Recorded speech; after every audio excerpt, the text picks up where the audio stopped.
Joe, last game, how important is it to tackle the catch, so to speak? Because obviously the run after the catch is very important. I mean, both receivers and tight ends. It's super important. Those dudes, like we said, Coach T says that Travis Kelce's the best run after catch tight end in the world, and he proves it all the time. He closed games against the Chargers, being able to catch it and just zigzag through tackles. And same thing with Tyreek Hill. You're so afraid of his speed to get over the top of you that sometimes you'll be too far off and he'll catch a pass and be able to make you miss and get vertical. So just being able to stay as tight as possible to those dudes and making sure we know exactly where they are at all times. It seemed like you guys were playing a little off last time now, giving them a little room, or am I mistaken? No, we was moving up and back, playing a little bit different coverages, trying to mess with Pat. Joe, you faced a lot of good pass catching tight ends, but is Kelce unique in his yards after catch than anybody? Yeah, I think he's top. He's one of the best tight ends of all time. Just because of the way he can split out and be as a wide receiver. He's a mismatch with linebackers and safeties, and then with corners, he's big. He's a little bigger than us. So him being able to run those routes, being able to find the holes in the zones, and then the trust in the quarterback, being such a great quarterback, and then having a special player like him. So they work hand in hand together. They do a lot of the same things like when Ben, back in the day, it's not a lot of the initial first route. It's more of the scramble, more of him creating time and letting those receivers create space. So we just got to be able to plaster and try to get after Pat, not let him have too much time in the pocket. When you double effect because he does a good run after the catch and he tight guys, but then they also have the ability to extend plays, and that makes that harder to do that for longer. Yeah, that means, when we're in those situations where we're playing man coverage, tight on players, we know that our defensive line knows that they have one-on-ones also. So the same way we're out there covering those dudes, they got to be able to beat their one-on-ones on the interior and not leave us out to dry to cover for a long time. So the rush and coverage, they both work together.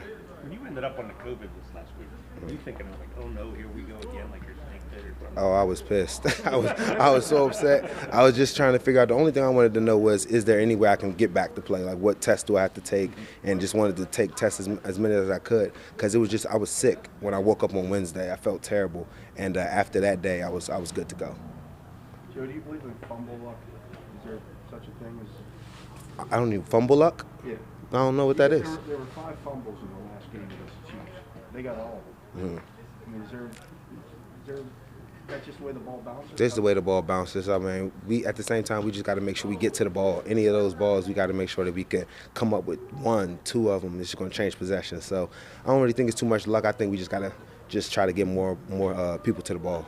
Joe, after the Ravens game, we saw Mike Tomlin dancing on the Instagram Live. He's been blowing kisses of the camera some recently. Just what's it like for you guys to see that side of him? We always see that side of Coach T. He shows that with us all of the time on the inside. So it's for everybody else to finally get that side of him. It's a little different side. But we see that Coach T all the time, being very personable, being very relatable to all of the players, having a blast, you know what I'm saying? So we see that in him all the time. It's just funny when everybody else gets to see it. What does it say for you? How much does it help you guys in a season like this that has had kind of some ups and downs, some winless streaks, to have him as kind of the leader of this team, this organization? It just shows us that, we've been in the league for a long time. Coach Tomlin's been coaching for a long time. This game isn't an easy game. To win a game is very, very difficult. And he just takes the approach that he understands each week, and we're getting into the dance.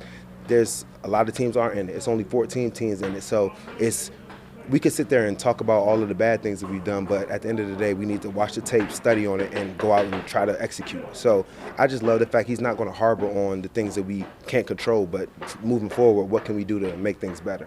What does this energy do for a lot of the rookies that you guys have had to use this year, and how this is their first playoff environment? They just had to win back-to-back divisional games to get there.